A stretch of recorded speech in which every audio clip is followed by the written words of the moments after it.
Better లేదు అభినవ్ అభినవ్ చూస్తే నిజంగా జాలేస్తుంది. కారణంతో వీడియో పెట్టడం, చివరిలో అడుక్కోవడం, చివరికి వచ్చేటప్పటికి డబ్బు పంపించు అడుగుతున్నాం. 9వ తారీఖు సాయంకాలం 6 గంటలకు కనబడుతుందా? కేపాల్ గమ్ ఫంక్షన్ హాల్ నందు ఫంక్షన్ హాల్ కావచ్చు, పబ్లిసిటీ పర్పస్ కావచ్చు, ఏదైతే ఇతరేతర వాటికి 2 లక్షల రూపాయలు టోటల్ గా ఖర్చు అవుతుంది. కాబట్టి మీ ముందు సహకారాన్ని మీరు అందించాలని మన సిపిఎఫ్ మెంబర్స్ అందరినీ కూడా ప్రేమపూర్వకంగా నేను మనవి చేస్తున్నాను. సిపిఎఫ్ అంటే ఏంటంటే నాగేంద్ర గారు చచ్చిన వాళ్ళ మీద పైసలు ఎదుర్కొనే పెలోని మీకు అలా అనిపించిందా? అలాగే అనిపిస్తుంది అందరికి. ఓకే, ఇక్కడ చూడు, కారణం ఏదైనా, సందర్భం ఏదైనా, ప్రార్థన ఏదైనా సరే మోటో ఏంటంటే అడుగు తినడం. అదే అభినయ దర్శన్ అనేటువంటి ఈ బెగ్గింగ్ దాటి పూర్తిగా షెడ్ మూసేస్తున్నటువంటి అయ్యో పాత దగ్గర వీకే. అంతకుముందు మోస పద్ధతుల్లో సంప్రదాయబద్ధంగా కన్వెన్షనల్ మెథడ్లో అడుక్కుండే వాళ్ళు, కానీ ఇది పక్క ప్రొఫెషనల్. ఎవరో ఒక ఆయన కపాల్ అనేటువంటి వ్యక్తి సుప్రీంకోర్టులో పిల్లేశాడు. ఇది నేను చెప్పట్లేదు, చాట్ జీపీటీ చెప్పింది. ఒరే అది లెజిస్లేషన్ సంబంధించింది, జ్యుడిషియల్ సంబంధించింది కాదు అని టెప్ప మీద ఒక పొట్టికాయ వేసింది. అభినయ దర్శనే నాకు నెలకి 100 రూపాయలు ఇస్తా అని చెప్పాడు ఆయన గతంలో. అభినయ దర్శన్ కోరుకొని నన్ను పెట్టుకున్నాడు కాబట్టి చేస్తున్నాను. అంటే ఒక అభినయ దర్శనే లేకపోతే అజయ్ బాబు గారు కూడా ఏమన్నా? ఆయన కూడా 100 రూపాయలు ఇస్తా అని చెప్పాడు. ఇప్పుడు అజయ్ బాబు గారు కానివ్వండి, లేకపోతే అభినయ దర్శన్ గారు కానివ్వండి, వీళ్ళు చేస్తున్నటువంటి కొన్ని ప్రోగ్రామ్స్ ఏవైతే ఉన్నాయో వాటిల్లో దేవుడి కంటే కూడా వాళ్ళ స్వలాభాల గురించి ఎక్కువగా మాట్లాడేది ఉంది అని మాట్లాడే చెప్పగలరు కదా. మామూలుగా పిచ్చి కుక్క గరిచిన వ్యక్తి ఎర్ర నీళ్ళు తాగాడు అనుకో, ఎలా అరుస్తాడో అలా పిచ్చి కుక్క కరవకుండానే అరిచారు. మాట్లాడుతుంటాడు, ఎందుకు అరుస్తాడో తెలియదు. ఈ రోజు మనం ఒక స్పెషల్ గెస్ట్ ని మన ఐరా మీడియాలోకి తీసుకురావడం జరిగింది. ఈ రోజు జరిగే ఈ ఇంటర్వ్యూలో కొంతమందికి చిరుగుద్ది జాన్ పాల్ గారు. బయట రాజకీయ పార్టీలు ఉన్నాయి, ఈ సోషల్ యాక్టివిస్టులు ఉన్నారు, చాలా మంది వాలంటీర్స్ ఉన్నారు, సమాజంలో ఏదైనా జరుగుతున్నప్పుడు జర్నలిజం ఉంది, వీళ్ళు స్పందిస్తారు, దానికి వ్యవస్థలు ఉన్నాయి. ఎందుకు నువ్వు పాస్టర్వా, లేకపోతే రాజకీయ నాయకుడువా, లేకపోతే సోషల్ యాక్టివిస్ట్, ఎవరు నువ్వు ఇంతకి? క్రైస్తవ్యం కోసం రాజకీయాల్లోకి వచ్చినటువంటి ఇప్పుడు నేను అజయ్ బాబు అనే వ్యక్తిని అడుగుతాను. అజయ్ బాబు, ఎందుకు నువ్వు పాస్టర్వా, లేదా రాజకీయ నాయకుడువా, సోషల్ యాక్టివిస్టువా, జర్నలిస్ట్వా, ఎవరు నువ్వు ఇంతకి? ఒకవేళ ఈ 3 అయితే కనుక పాస్ట్ అనేదాన్ని దయచేసి పక్కన పెట్టే, బైబిల్ అనేదాన్ని పక్కన పెట్టే, మాటి మాటికి యేసు ప్రభు అని బైబిల్ అని దయచేసి అలా మాట్లాడుకు. ఎందుకంటే నిన్ను బట్టి మిగిలిన వ్యక్తులు కూడా అపార్థం చేస్తుంటారు. క్రైస్తవులు ఇలాగే ఉంటారేమో, పాస్టర్లు ఇలాగే ఉంటారేమో అని అపార్థం చేస్తుంటారు. మీకు ఉదాహరణ చెప్తాను. ఎక్స్ అనేటువంటి ఒక వ్యక్తి, వై అనేటువంటి వ్యక్తి, ఇద్దరు ఎమ్మెల్యేకి పోటీ చేశారు.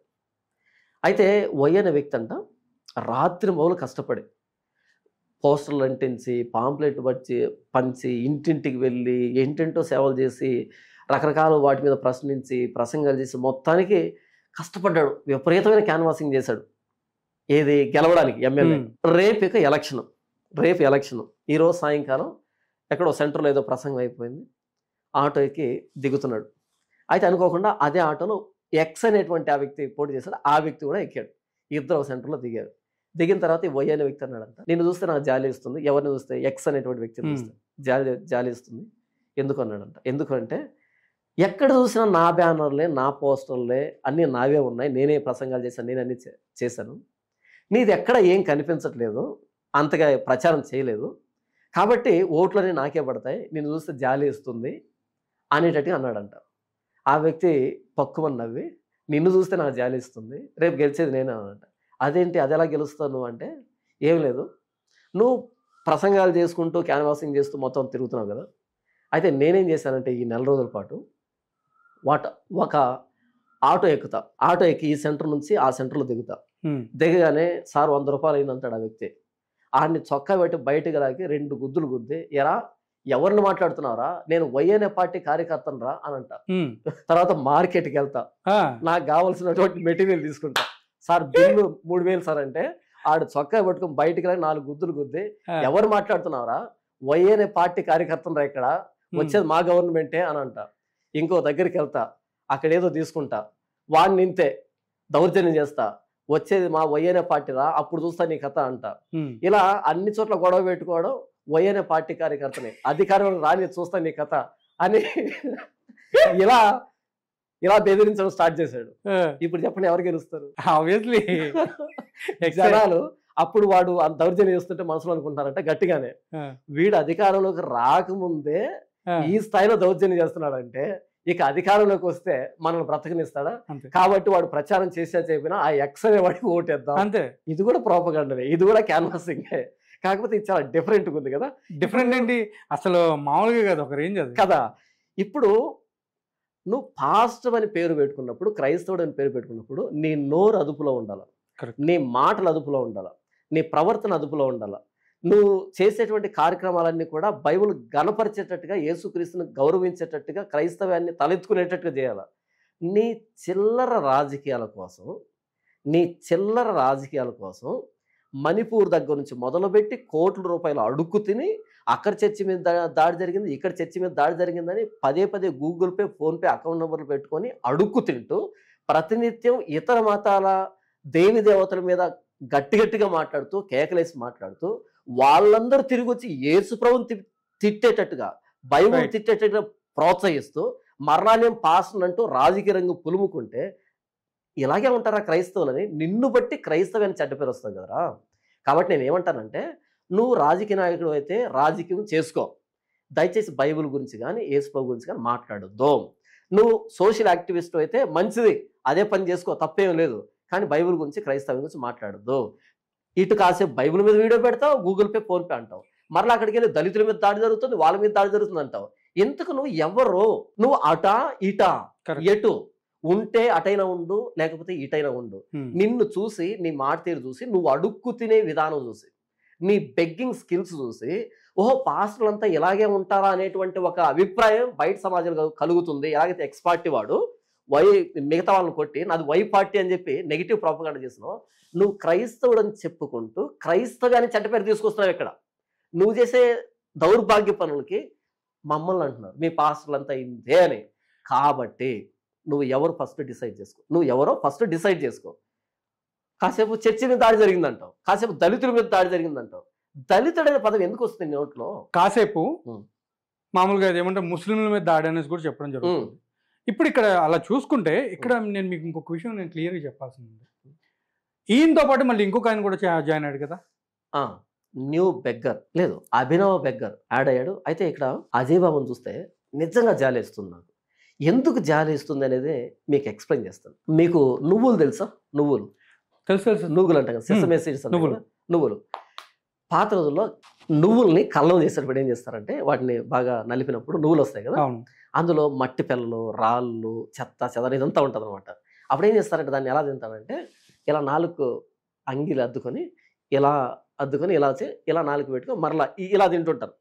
నువ్వులు తినేటువంటి విధానం ఇది కళ్ళం మీద. అయితే 4 కూర్చొని నువ్వులు తింటున్నారు. ఇలా 4 అద్దుకున్నాం అనుకోండి, ఈ ఏరియా మాత్రమే అంగిల్ అవుతుంది. ఇలా అన్నప్పుడు ఈ ఏరియా అంటుకుంటే మళ్ళీ 4 మీద పెట్టుకుంటాం, ఇలా తింటున్నాను. అయితే ఒకడు అలా కూర్చోన్నాడు, అంటే వాడు కూర్చో అన్నాడు.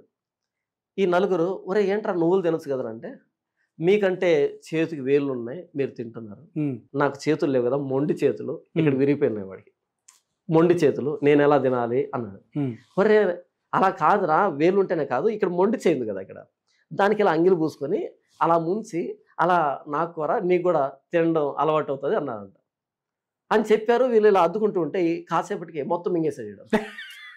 ఎందుకంటే వీళ్ళు వేలుతోనే తింటున్నారు ఎంతసేపు, వీడు మొండి చేయి కదా, పెద్ద వైశాల్యం ఇక్కడ ఇలా ముంచినప్పుడు వీళ్ళు 4 సార్లు అద్దుకున్నది ఒకేసారి వస్తుంది. అలా వాడు తిన్నప్పుడు 4 దఫాలకి మొత్తం నూగులు తినేసాడు వీడు. అంటే మొండి చేతి వాడికి నూగులు తినడం నేర్పించినట్టు. అదే వాడు మానవాడు సైలెంట్గా ఉన్నాడు, వీళ్ళు వాడికి నేర్పించారు ఇలా తినరా అని. వాడు నేర్చుకున్నాడు.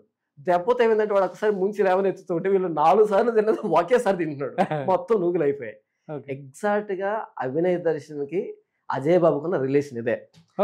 చెప్తాను కదండి. అజయ్ బాబు ఏం చేశాడు అంటే, పాస్టర్ అని చెప్పి ప్రతిరోజు అప్పట్లో ఉదయం, మధ్యాహ్నం, సాయంకాలం, మరి మధ్యరాత్రి పెట్టాడేమో నాకు గుర్తుకులేదు కానీ, జార్ఖండ్లో చర్చి మీద దాడి టైటిల్, నేను జార్ఖండ్ వెళ్తున్నా నాకు డబ్బు పంపించండి టైటిల్ అనమాట. లోపలికి వచ్చిన తర్వాత ఒరే చింపేస్తా, పొడి చేస్తా, ఆరేస్తా, ఏమనుకుంటున్నారా క్రైస్తవం అంటే అని ఓ మాస్ డైలాగులు చెప్పి కింద ఇదిగో ఈ నెంబర్కి మీరు గూగుల్ పే, ఫోన్పే చేయండి, నేను వెళ్తున్నా, నా టీంతో వెళ్తున్నా జార్ఖండ్కి. అక్కడికి వెళ్తే వీడికి ఆవకాయ పచ్చడి చేస్తారు, కానీ వెళ్ళడం మా వాళ్ళు కూడా తెలియదు పాపము. అమ్మ ఈ రేంజ్లో మాస్ డైలాగ్ చెప్పాడంటే మామూలుగా ఉండదు, అక్కడికి వెళ్ళిన తర్వాత మన అన్న సుమోలు అలా లేస్తాయనేటట్టు వీళ్ళు బిల్డప్ ఒకటి అని గూగుల్ పే, ఫోన్పే, పొద్దున ఒక వీడియో, మధ్యాహ్నం ఒక వీడియో, సాయంకాలం ఒక వీడియో, ఇలా ఇదే పని స్టార్ట్ చేశాడు. ఎందుకంటే జార్ఖండ్లో ఏం జరిగిందో ఇక్కడ ఎవరు తెలియదు, 4 ఫోటోలు చూపెడతాడు, రేపు మణిపూర్, ఎల్లుండి మధ్యప్రదేశ్, ఆ తర్వాత ఇంకోటి రోజు ఇదే పని. పాస్టర్ అజయ్ బాబు ఇంతకు ఏ రోజైనా వాక్యం చెప్పాడంటే ఏమో మరి ఆ యేసు ప్రభువుకు తెలిసేమో, ఎక్కడైనా చెప్పాడేమో, నాకైతే ఎప్పుడు ఇంతవరకు చూడలే నేను. యేసు ప్రభు తెలిసి ఉండాలి, మరి ఎక్కడైనా చెప్పాడేమో, అంటే వాక్యం లాంటిది ఏమన్నా చెప్పుండొచ్చు, పొరపాటున పొరపాటు ఎక్కడైతే చెప్పుండొచ్చేమో, అది ఆయన తెలిసి ఉండాలి, నాకు తెలియదు వాస్తవానికి. అయితే ఇక్కడ జరిగింది అక్కడే జరిగిందని ఎమోషనల్ గా రెచ్చగొట్టి ఇప్పుడు సాటి సగటు క్రైస్తవుడు ఏమనుకుంటాడు, మన చర్చే కదా, నేను ఒక 500 రూపాయలు ఇస్తే ఏమవుతుంది, ఒక 1000 రూపాయలు ఇస్తే ఏమవుతుంది, ఆ వ్యక్తి అంతగా వాళ్ళతో ఫైటింగ్ చేస్తున్నాడు. ఫైటింగ్ చేసేది ఏమి లేదు, 4 గోడల మధ్య కూర్చొని తించేస్తా, పొడి చేస్తాను తప్ప ఇంకేం లేదు ఇక్కడ. ఎలాగైతే కుంటాడో, రే నేను లేస్తే మంచోని కాదు, నేను లేస్తే మంచోని కాదు, లేచింది లేదు, చేసింది లేదు, కానీ అక్కడ కూర్చొని కాళ్ళ మీద టవల్ వేసుకొని నేను లేస్తే మంచోని కాదు లీడు. అలాగే 4 గోడల మధ్య కూర్చొని నేను జార్ఖండ్ వెళ్తున్నాను, నేను మణిపూర్ వెళ్తున్నాను, నేను అక్కడికి వెళ్తున్నాను, నేను ఎక్కడికి వెళ్తున్నాను, ఎక్కడికి వెళ్ళేది 4 గోడలు దాటి. అలా ప్రతి వీడియో చేయడం, డబ్బులు అడుక్కోవడం. అలా ఉన్నాడా, దీన్ని చూశాడు మన అభినవ ఆన్లైన్ బెగ్గర్ అభినయ్ దర్శన్ చూశాడు. అంటే మొండి చేతుడు అనమాట. అంతకుముందు సైలెంట్గా మరి అడుక్కున్నా లేదా నాకు తెలియదు, కానీ మొత్తానికి ఎప్పుడైతే ఇది చూశాడో, అయితే వీడి అదృష్టం బాగుండే ఒక పాస్ట్ గారు మరణించారు ఈ మధ్య రాజమండ్రి ఆ ప్రాంతంలో యాక్సిడెంట్ లో మరణించారు. అంతకుముందు నేను శవాల మీద పేలాలు ఏరుకోవడం అనే సామెత విన్నాను, కానీ అదేంటో తెలిసేది కాదు నాకు. అయితే అభినయ్ దర్శన్ చూసిన తర్వాత అబ్బా పర్ఫెక్ట్ ఎగ్జాంపుల్. ఒకవేళ డిక్షనరీలో కనుక ఎక్కడైనా శవాల మీద పేలాలు ఏరుకున్నట్టు అని ఈక్వల్ టు పెట్టి ఏం రాయొద్దు, అక్కడ జస్ట్ ఈ వ్యక్తి ఫోటో పెట్టి వదిలిపెట్టేశాడు. అక్కడ అది మీరు అట్లా ఎందుకు మాట్లాడుతున్నారండి? ఆ అభినయ్ దర్శన్ అని ఆయన ఎంత మందికి ఇప్పుడు సహాయం చేస్తున్నారు. ఆ సహాయం దగ్గరకు వద్దాం. అభినయ్ దర్శన్ ఏంటంటే ఆ సాగుని అడ్డు పెట్టుకొని ఎంత సంపాదించాలంటే కొన్ని లక్షల రూపాయలు సంపాదించి పడేశాడు. ఇక్కడ హైదరాబాద్లో కొత్తగా రాజమండ్రి నుంచి ఇల్లు మారాడు. తర్వాత మీ దగ్గర ఉన్నటువంటి ఏడీలను తీసుకుని వెళ్ళి ఆ వ్యక్తి దగ్గర పెట్టుకున్నాడు. సచ్చింది గుర్రే మీ దగ్గర ఐరా మీడియాలో ఉన్నటువంటి డేవిడ్ అనే అబ్బాయిని మీరు ఎంత ఇస్తున్నారో దానికి డబుల్ ఇచ్చి సాలరీ ఆ వ్యక్తి దగ్గర పెట్టుకున్నాడు. డ్రైవర్లు పెట్టుకున్నాడు. ఇక అడుక్కు తినడమే పెట్టుకుని అజయ్ బాబు కూడా సిగ్గుపడే స్థాయికి ఎదిగిపోయాడు. అందుకు నాకు అజయ్ బాబు మీద బాధ అనిపిస్తుంది. ఎందుకంటే అప్పుడు అజయ్ బాబు ఈ రేంజ్లో అడుక్కున్నాడు ఏదో వేలుతో నూగులు తిన్నట్టుగా. అయితే అభినయ్ దర్శన్ ఏం చేశాడంటే మొన్న తలుకు అని మెరిశాడు. ఈరోజు ఎక్కడికి వచ్చాడంటే సిపిఎఫ్ టీవీ అంట, అదొక రాజకీయ పార్టీ అంట, అదొక సైన్యం అంట, సభలంట. ఇప్పుడు పాత భిక్షగాడు వచ్చి ఈ అభినవ్ భిక్షగాడి దగ్గర కూర్చొని ఇంటర్వ్యూ చేసుకునే పరిస్థితి వచ్చింది. అంటే ఇంత సిగ్గు లేకుండా, ఇంత నిరంతరాయంగా ఎవ్వరు ఏమనుకున్నా పర్లేదు, నేను అడుక్కునేది అనేటట్టుగా, చచ్చినోడి పెళ్ళికి వచ్చిందే కట్టం అనేటట్టుగా, ఎంత అందితే అంత తీసుకుందాం, ఎవరు ఎన్నైనా మాట్లాడుకొని అనేటట్టుగా ఇంత డెడికేషన్తో అడుక్కు తినే పర్సన్ని ఫర్ ద ఫస్ట్ టైం చూసిన. చాలామంది ఆన్లైన్ అడుక్కు తినడం చూశాను నేను, కానీ ఇలాంటి ఆన్లైన్ బెగ్గర్ని నేను ఇప్పటి వరకు చూడలేదు. మనకు ఒక సామెత ఉంది, గురువును మించిన శిష్యుడు అని. కానీ ఇక్కడ అభినయ్ దర్శన్ విషయంలో, అజయ్ బాబు విషయంలో ఏంటంటే గురువుకే పాఠాలు చెప్పే స్థాయికి ఎదిగిన విద్యార్థి. అంటే ఇప్పుడు అజయ్ బాబు ఎందుకు పనికి రాకుండా పోయాడు. ఎవరెస్ట్ శిఖరం అంత ఎత్తు ఎదిగిపోయాడు అభినయ్ దర్శన్ అడుక్కు తినే దాంట్లో. ఎవరెస్ట్ శిఖరం కింద ఒక చిన్న గులకరాయితో సమానం అయిపోయాడు అజయ్ బాబు అడుక్కు తినే విషయంలో. అంత దూరం షార్ట్ టైంలో అసలు సందర్భం కాని దాన్ని సందర్భంగా ఉపయోగించుకొని ఆ వ్యక్తిని ఎంత వాడుకోవాలో అంత వాడుకొని చనిపోయిన వ్యక్తిని లక్షల రూపాయలు సంపాదించేసి ఈరోజు రాజకీయ పార్టీ అంట, సైన్యం అంట, కొత్త కార్లు అంట, కారు డ్రైవర్ అంట, కొత్త ఇల్లు అంట, కొత్త ఎడిటర్ అంట, ప్రతిరోజు ఏదో ఒక కారణంతో వీడియో పెట్టడం, చివరిలో అడుక్కోవడం. ఏదో ఒక కారణంతో ఒక 2 నిమిషాలు 1 నిమిషం వీడియో మాట్లాడడం, చివరిలో అడుక్కోవడం. మీకు ఒక్క క్లిప్పింగ్ ఒక 2 minutes వినిపిస్తాను, చూపించండి.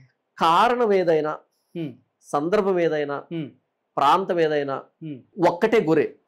చివరికి వచ్చేటప్పటికి డబ్బు పంపించండి, అడుక్కు తినడం అంతే. అది ఏదైనా సరే. Once A beggar always a beggar, once A beggar always a beggar.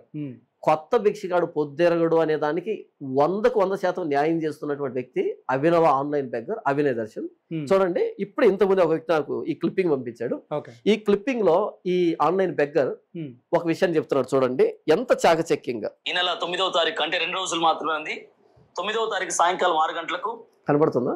కేపాల్ gum function hall నందు 6 గంటలకు 9వ తారీఖు సాయంకాలం క్రైస్తవ రాజకీయ అవగాహన సదస్సుని ఏర్పాటు చేయబోతున్నాం. ఈ మీటింగ్ కి ముఖ్య అతిథులుగా అభినయ్ దర్శన్, నేను అజయ్ బాబు ఇద్దరం కూడా అటెండ్ అవబోతున్నాం. విశాఖపట్నంలో ఉన్నటువంటి పాస్టర్స్ అందరూ కూడా మాకు సహకరిస్తున్నారు. అలాగే ప్రతి క్రైస్తవుడు, వైజాగ్ పరిసర ప్రాంతాల్లో ఉన్నటువంటి ప్రతి క్రైస్తవుడు కూడా కథలు రావాలని 9వ తారీఖు సాయంకాలం 6 గంటలకు మనం అందరం కూడా ఆ మీటింగ్ లో కలుసుకుందాం. అనేక విషయాలు మనం మాట్లాడుకుందాం. క్రైస్తవ రాజకీయ అవగాహన సదస్సు జరిపించుదాం. ఘనమైన విజయాన్ని మనం తీసుకుని వద్దాం. మీరందరూ కూడా రావాల్సిందిగా ప్రేమపూర్వకంగా. అలాగే ప్రత్యేకంగా మన సిపిఎఫ్ మెంబర్స్ అందరికి చిన్న మనవి ఏంటంటే, ఈ మీటింగ్ కి 2 లక్షల రూపాయలు ఖర్చు అవుతుంది.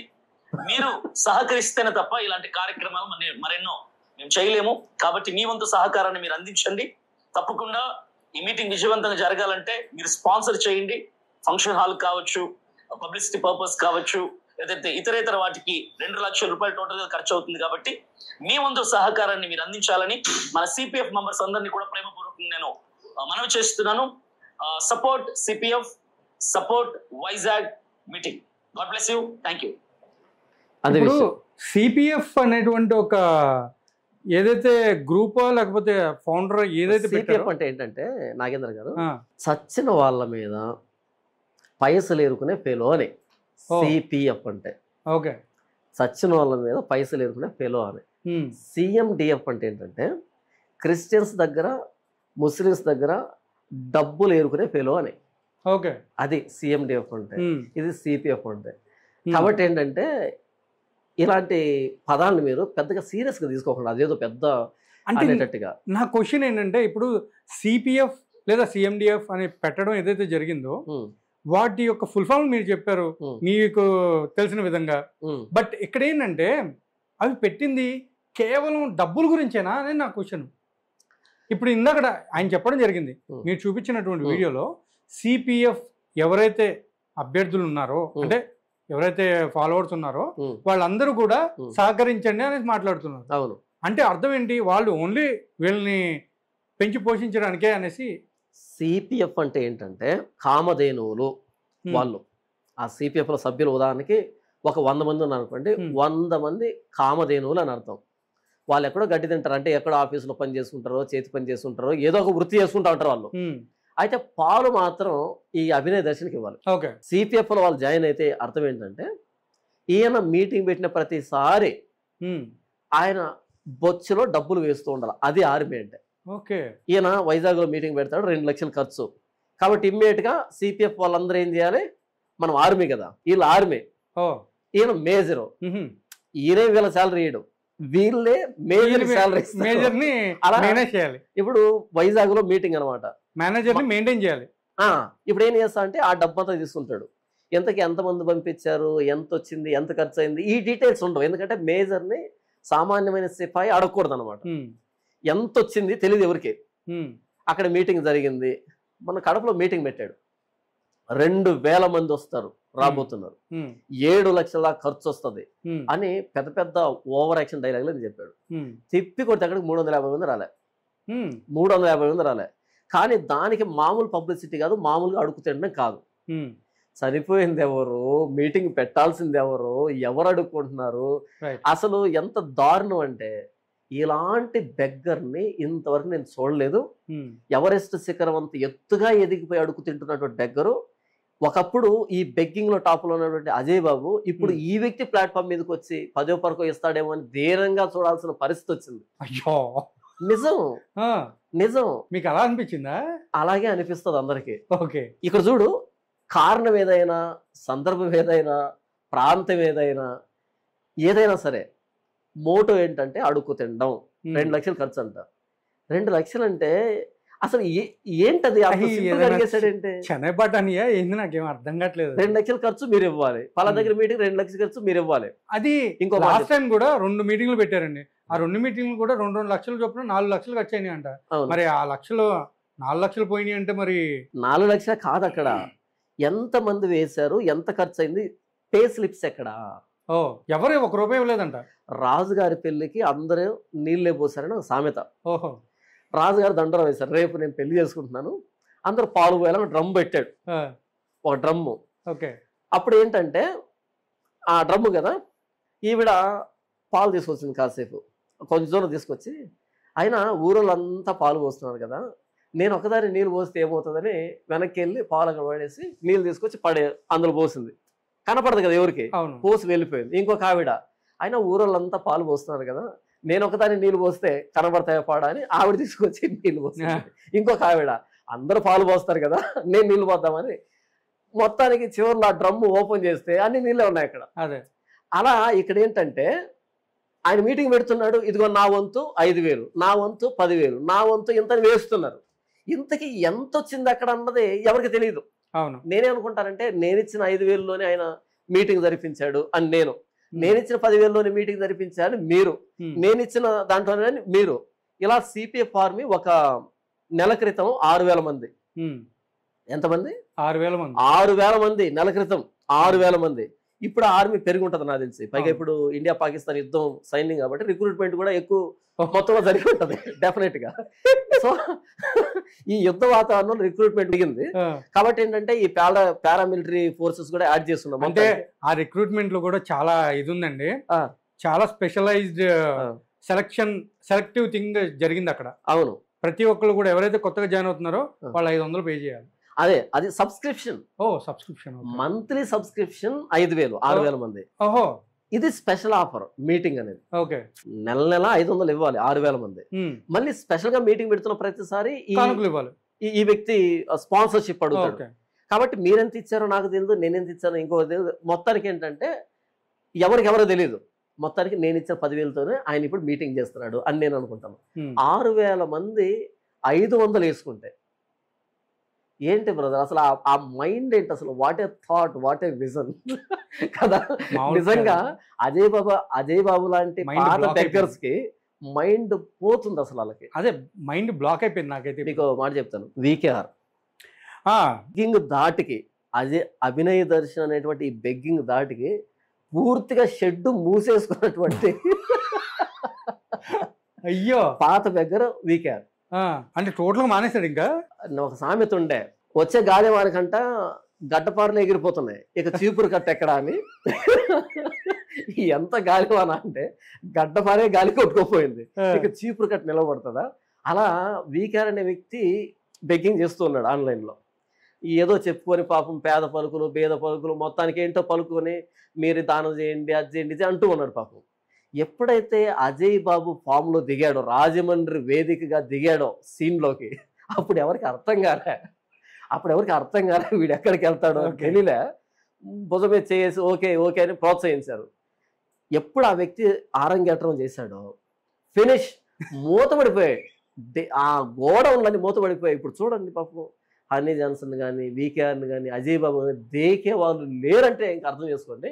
మొత్తం అందరి కలెక్షన్ ఒక్కడే తన వైపు తిప్పుకొని అంచెలంచెలుగా ఎదిగిపోతున్నటువంటి బెగ్గింగ్లో ఇది నూతన శకం. బెగ్గింగ్లో అభినయ దర్శన్కి ముందు, అభినయ దర్శన్ తర్వాత మైలురాయిగా మిగిలిపోయాడు వ్యక్తి. ఓకే. ఆన్లైన్ బెగ్గింగ్లో అభినయ దర్శన్కి ముందు ఒక శకం, అభినయ దర్శన్ తర్వాత ఇంకొక శకం. నిజంగా సెట్ చేశాడు, ట్రెండ్ సెట్ చేశాడు. అంతకుముందు మోస పద్ధతుల్లో సంప్రదాయబద్ధంగా కన్వెన్షనల్ మెథడ్లో అడుక్కుండేవాళ్ళు, కానీ ఇది పక్కా ప్రొఫెషనల్. నాకు తెలిసి ఆన్లైన్ బెగ్గింగ్లో ఒక కోర్స్ కనుక స్టార్ట్ చేస్తే దానికి పితామహుడిగా ఈ వ్యక్తిని పెట్టాలి, ఈ వ్యక్తి క్లాసెస్ ఇవ్వాలి. అంటే ఆ ఆన్లైన్ బెగ్గింగ్లో కూడా బ్యాచిలర్ కోర్సు, మాస్టర్స్ కాకుండా పిహెచ్డి లెవెల్లో ఈ వ్యక్తికి టీచింగ్ చేసేదానికి అవకాశం ఇవ్వాలి. ఎందుకంటే నిజంగా ఇది మామూలు థాట్ కాదు. సర్టిఫికేషన్ ఇస్తారండి ఖచ్చితంగా. అంటే సర్టిఫికేట్ ఇస్తాడు కానీ అయితే వీళ్ళని అలో చేయండి. నాకు తెలిసి సర్టిఫికేట్ సంపాదించుకోవచ్చు, డాక్టరేట్ పట్టా వస్తుంది కానీ అలో చేయడు. ఎందుకంటే మర్రి వృక్షం కింద ఇంకే వృక్షం పెరగదు. ఓకే. పెరగరా లేకపోతే మర్రి వృక్షం పెరగనివ్వదు. అసలు అజయ్ బాబు లాంటి ఆ పర్వతాన్నే గులకరాయి చేసి పడేశాడంటే ఈ 2 నెలల్లో ఇంకా మిగతా వాళ్ళంతా పనికిరారు. నిజం నాకు అనిపిస్తుంది, ఏంటి అసలు ఈ థాట్ ఏంటి? ప్రతిసారి ఒక కొత్త ఐడియాతో వస్తాడు, ఇన్నోవేటివ్ థాట్తో వస్తాడు, ప్రతిసారి కొత్తగానే ఉంటుంది. ఇన్ని ఐడియాస్ ఎలా వస్తున్నాయి? నిజంగా ఇలాంటి బెగ్గర్ నేను ఇప్పటివరకు చూడలేదు, చూడబోదు ఈ ప్రపంచం.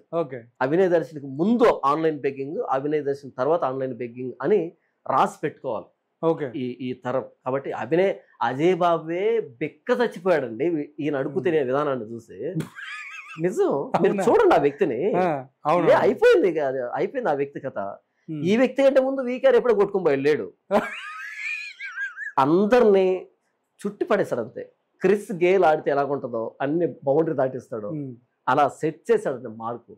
ఎలా అడుక్కోవాలరా అని సెట్ చేసి పడేశాడు, ఇంకెవడు కూడా బీట్ చేయలేడు. అది విషయం. అయితే పెరుగుట విరుగుట కొరకే నా సామెత. ఖచ్చితంగా ఎక్కడో చోట విరగాల్సిందే. చేసిన మోసానికి క్రయాన్ని చెల్లించాల్సిందే. మోసం చేసి తెచ్చుకున్న ఆహారం మనుషులకి ఇంపుగా ఉంటుంది. తొదకు వాని నోరు మంటితో నింపబడును అని సామెతల గ్రంథంలో రాయబడింది బైబిల్లో. మోసం తెచ్చుకున్నప్పుడు చాలా ఇంపుగా ఉంటుంది, కానీ తొదకు వాని నోరు మంటితో నింపబడుతుంది. ఎంత అసహ్యం ఉంది! సావును అడ్డు పెట్టుకొని సంపాదించడం ఏంటండి? ఆర్మీ అనే టైటిల్ తగిలించి ప్రతి దానికి అడుగు తినడానికి అలవాటు పడ్డాడు. ఫండింగ్ ఆగిపోయింది, ఇప్పుడు చాలా మటుకు ఫండింగ్ ఆగిపోయింది, ఇంకా ఆగుతుంది. అసలు రాజకీయానికి క్రైస్తవానికి సంబంధం ఏంటండి? కరెక్ట్ అండి. ఒకవేళ రాజకీయానికి రావాలనుకున్నాను, పేదలకి, వృద్ధులకి, అనాథలకి, సమాజంలో జరిగేటువంటి విషయాల మీద స్పందిస్తూ వాళ్ళకి మేలు చేస్తూ అలా ఈ వ్యక్తిని మనం గెలిపించుకుంటే బాగా చేస్తారా అనేటువంటి పేరు వేరు. కానీ ఇక్కడ మీరు అన్నది 100% ఏకీభవించాలి. కానీ ఇక్కడ ఇంకొక విషయం ఉందండి. ఎవరైతే క్రైస్తవ్యంలో వేరే వాళ్ళకి చెప్పడానికి వెళ్ళినప్పుడు వాళ్ళు పట్టుకుని కొట్టడం, లేకపోతే బొట్లు పెట్టడం, అవన్నీ వాళ్ళతో చింపించడం, అవన్నీ చేస్తే వాళ్ళు ఉంటారు కదా. కొంతమంది హిందువులు మీరు ఇంట్లో కూడా ఇట్లాంటి పనులు చేస్తున్నారు, క్రైస్తవ్యం గురించి మీరు ఎక్కువగా ప్రార్థనలు ఇవన్నీ చేసేసి హిందుత్వాన్ని భ్రష్టు పట్టిస్తున్నారని చెప్పి వాళ్ళు లోపలికి వెళ్ళి కొట్టినప్పుడు వాళ్ళని సేవ్ చేయడానికి కాకినాడ వరకు లేకపోతే ఎక్కడి వరకు వెళ్ళి రావడం, వీటన్నిటికి కూడా డబ్బులు అవుతాయి, వాళ్ళకు కూడా నేను సపోర్ట్ చేయాలి అని చెప్పేసి చెప్పడం కూడా జరుగుతుందా? మరి అట్లా చూసి వాళ్ళను సేవ్ చేయడానికి కాదు, వాళ్ళ మీద సేవింగ్స్ పెంచుకోవడానికి. ఈయన కాకినాడకి వెళ్ళింది వాళ్ళని సేవ్ చేయడానికి కాదు, వాళ్ళ మీద వీడియోలు చేసి ఈయన సేవింగ్స్ అకౌంట్ పెంచుకోవడానికి వెళ్ళాడు. అదిరిపోలే, నేను వాళ్ళని సేవ్ చేయడానికి నేను చెప్పడం. ఇప్పుడు ట్రెండ్ చెప్తాను వినండి నాగేంద్ర గారు. ఇప్పుడు మీలాంటి వాళ్ళు ఏంటంటే ఇలా యూట్యూబ్ ఛానల్ పెట్టుకొని ఆ వచ్చే 5 రూపాయలు 10 రూపాయలు రెవెన్యూతో బ్రతుకుతున్నారు అంతే. ఎందుకంటే మీకు నాలెడ్జ్ ఇంతే ఉంది, ఇక్కడ ఆగిపోయారు మీరు. నిజమండి, మీరు ఆగిపోయారు. కానీ ఇప్పుడు ట్రెండ్ ఏంటో చెప్పమంటారు? ఎక్కడైనా చీమ చిట్టుకుమంటే పటపటపట అక్కడికి వెళ్ళిపోవడం, ఒక 10 వీడియోలు తీసుకోవడం, ఇక్కడ ఒక యాంగిల్ అక్కడ ఒక యాంగిల్లో చూడండి అటు జరిగింది ఇటు జరిగింది అని చెప్పి వీడియోలు తీసుకోవడం, ఒక్కొక్కరోజు ఒక వీడియో పెట్టుకోవడం, కింద Google pay phone pay account number పెట్టుకోవడం, చూడండి ఎంత అన్యాయం జరుగుతుందో, క్రైస్తవులకు భద్రత లేదా, చర్చిల మీద దాడి జరుగుతుంది, ప్రభుత్వం ఏం చేస్తుంది, అదేం చేస్తుంది, ఇదే అంతా పినతల్లి ప్రేమ చూపించడం, అక్కడ సౌత్ తల్లి ప్రేమ అంటారు కదా, అలా చూపించడం. అలా చూపించి నేను దీని మీద కోర్టులో కేసు వేస్తున్నా, ఇప్పుడే మనకు అక్కడ నంబర్ వచ్చింది, మనం అక్కడికి వెళ్తున్నాం, ఎక్కడికి వెళ్తున్నాం, అది చేస్తున్నాం ఇది చేస్తున్నాం, ఇక పేపర్ చూడండి 5 కిలోమీటర్ దూరంలో పెడతాం పేపర్, అక్కడ ఉంటుంది మొత్తానికి పేపరే. అదేం పేపరు, ఇండియన్ టైమ్స్ లేకపోతే హాన్స్ ఇండియా డెక్కన్ కరెక్ట్ ఏదో మొత్తానికి ఒక కట్టు చూపించి చూడండి ఇదంతా మనం సబ్మిట్ చేస్తున్నాం, ఇన్ని ఆధారాలు మన దగ్గర ఉన్నాయి అని చెప్పగానే కింద ఇక కామెంట్ చూడాలి, అన్న మీరు దేవుని పక్షాన్ని చేస్తున్న సేవ అమోఘం, అనిర్వచనీయం, అన్న అభినందనీయం, ఇదిగో అంటాను కానుక అని చెప్పి విపరీతంగా దండుకోవడం, కానుకలు దండుకోవడం. మరలా ఏం చేస్తారు తెలుసా, ఇక్కడ 100 మంది కానుక పంపిస్తారు, ఒక్కొక్కడు 100 రూపాయలు పంపిస్తే ఎంత అవుతుంది, 100 10,000 రూపాయలు అవుతుంది కదా, 10,000 వస్తుంది అనమాట. అయితే ఏం చేస్తాను నేనంటే ఒక పేపర్ తీసుకొని పెన్నుతో రాస్తాను అనమాట, అన్ని వరుసగా రాసి మొత్తానికి 1090 రూపాయలు వచ్చిందని రాస్తాను. ఇక్కడ రౌండ్ అప్ చేస్తాను, చూడండి ప్రియులారా 1090 రూపాయలు వచ్చింది. నువ్వు రాసింది మాకు ప్రమాణమా? నాకు తెలియదు. నాకు ఇది ఎవరు గుర్తుకొచ్చారంటే వికేఆర్ గారు గుర్తుకొచ్చారండి. పాపం మీకు ఎవరు గుర్తొచ్చినా నాకు అనవసరంగా. ఆయన కూడా పాపం ఏదో మీటింగ్ గురించి చెప్తే వాళ్ళు నాకు 95,000 ఎంత చిల్లర ఎంత వచ్చింది కదా, ఇప్పుడు 9,500 950 వచ్చింది ఇక్కడ అని రాస్తాడు ఇక్కడ, లేదా 1090 వచ్చి రాస్తాడు, వచ్చింది 10,000. అయితే అక్కడ రాసిన దాంట్లో 500 800 1000 ఎత్తు ఉంటుంది కదా, అప్పుడు 1000 చూడగానే నాగేంద్ర అని మీరు ఆ 1000 నాదే, ఆ 1000 నాదే లేకపోతే జాన్పల్ 600 నాదే, 600 నాదే, లేదా 3,000 ఆ 3,000 నాదే అని అనుకుంటారు. మొత్తానికి 1090 వచ్చిందంట. వచ్చిందంతా 10,000 రూపాయలు. దీన్ని మరలా నేను వాడుకోవట్లేదు, నేను నిష్పక్షపాతంగా వ్యవహరిస్తున్నాను, దీన్ని పలానా వ్యక్తికి ఇస్తున్నాను, ఆ వ్యక్తి ఎవరో తెలియదు, ఆ వ్యక్తి ఏం చేస్తే ఎవరికి తెలియదు, గొర్రెలను చేసి క్రైస్తవ సమాజాన్ని దోచుకుంటున్నారు. దీని మీద ప్రభుత్వాలు స్పందించాలి. ఎందుకంటే బెట్టింగ్ యాప్ ప్రమోట్ చేస్తుంటే బెట్టింగ్ యాప్ల మీద మన తెలంగాణ ప్రభుత్వం స్పందించింది కదా, బెట్టింగ్ల మీద ఉక్కుపాదం మోపింది కదా, ఎందుకంటే సమాజ హితం కోసం, సమాజంలో వ్యక్తులు నష్టపోతున్నారు కాబట్టి. అలాగే బెట్టింగ్ యాప్లు కూడా మించినటువంటిది ఈ గూగుల్ పే, ఫోన్పే అకౌంట్ నంబర్ల ద్వారా వీళ్ళు ఎమోషనల్ బ్లాక్మెయిల్ చేస్తూ ఇలా క్రైస్తవ సమాజాన్ని దోచుకుంటున్నారు. దీన్ని ప్రభుత్వాలు గుర్తించాలి. ఎందుకంటే బెట్టింగ్ యాప్ను మీరు ఎలాగైతే పట్టించుకున్నారో దీన్ని కూడా పట్టించుకోవాలి. ఎమోషనల్ గా బ్లాక్మెయిల్ చేస్తూ సహజ మరణం చెందినటువంటి ఒక వ్యక్తి మరణాన్ని అడ్డు పెట్టుకొని వీళ్ళు ఆడుతున్నటువంటి నాటకాలు, వీళ్ళు వేస్తున్నటువంటి వేషాలని వ్యవస్థ గుర్తించాలి, పోలీస్ వ్యవస్థ గుర్తించాలి, ప్రభుత్వాలు గుర్తించాలి. ఇలాంటి సమాజాన్ని నాశనం చేసేటువంటి వీళ్ళని చూసి అనేక మంది పుట్టుకొస్తారు. ఎవరికి వాళ్ళు ఏ పని చేయకుండా ఒక మొబైల్ ఫోన్ పెట్టుకొని మాకు డబ్బులు పంపించండి. మీకు మాట చెప్తాను నాగేంద్ర గారు, ఎవరో ఒక ఆయన కపాల్ అనేటువంటి వ్యక్తి సుప్రీంకోర్టులో పిల్లేశాడు. ఏం పేరు ఆయన పేరు? కపాల్ అనేటువంటి వ్యక్తి సుప్రీంకోర్టులో పిల్లేశాడు. ఎందుకంటే ఆ వ్యక్తిని చంపేశారు, మర్డర్ చేశారు. కేపాల్ కాదండి, కేపాల్ కాదు, కపాల్ అనేటువంటి వ్యక్తి. ఆయన ఏంటంటే ఆ వ్యక్తిని మర్డర్ చేశారు, నేను ప్రత్యక్ష సాక్ష్యం, ఇదిగో ఇక్కడ గోనిపట్టులో కుక్కి అక్కడిని తీసుకొచ్చి ఇక్కడేసి అని మొత్తం BBC లెవెల్లో ఆయన సబ్మిట్ చేశాడు సుప్రీంకోర్టుకి. సబ్మిట్ చేస్తే మొత్తం సుప్రీంకోర్టు ఏం జరిగిందో మనకు తెలియదు. మొత్తానికి సుప్రీంకోర్టుకి వెళ్ళిన కపాల్ అన్ని హోరెత్తిపోయాయి. ఇంతకీ సుప్రీంకోర్టు ఏం చెప్పింది అన్నది ChatGPT కూడా తెలియదు. మరొకసారి చెప్తాను, చెప్పండి.